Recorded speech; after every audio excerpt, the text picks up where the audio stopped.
As the archivist, I have the wonderful job of looking after the ATC Heritage Collection.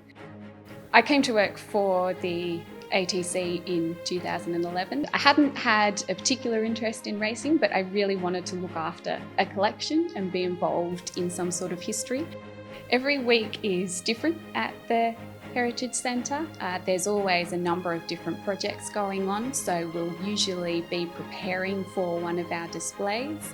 There will often be inquiries coming in a couple of times a week. Sometimes we'll have donations coming in, so we'll then have new pieces that we'll need to look at and investigate and add to our database.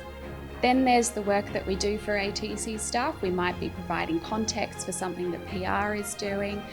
We might be providing historical detail about sponsors for our sponsorship team, or we might be providing information about races for the racing team, when they first started, why they're named as they're named. So a lot of that historical research work is what we do during a week.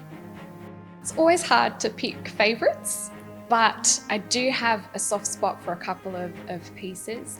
One of those is the 1866 Sydney Cup, which is one of the older pieces that we have in our collection. It was donated to the AJC in the 1930s by the owners of the horse that won. It is a beautiful piece. It was made of 18 karat gold. It's only quite small, but it's beautifully decorated, and the story behind it is just as interesting as the piece itself.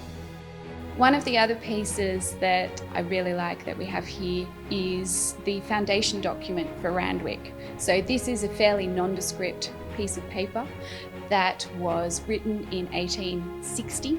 And it was sent to the members at the time by the secretary to ask them to become liable for £50 so that they could build a grandstand and lay a proper track here at Randwick. This was when the AJC had decided they'd had enough of racing out at Homebush, where they had been for a number of years, and they needed somewhere more permanent and more settled. So the area at Randwick had actually been set aside back in 1833, and so they decided, the committee at the time thought this would be a good place to have a racecourse. And so in 1860 they sent this letter out. They had 15 members come back and say, yes, we will put up the money, and so Randwick was formed. The most rewarding part of being an archivist here at the ATC is that we have a really magnificent collection. It's probably one of the biggest racing collections in Australia. It has such a varied amount of material that makes every day different. There's always something new to find, there's always something new to discover, and that really makes it a joy to come to work.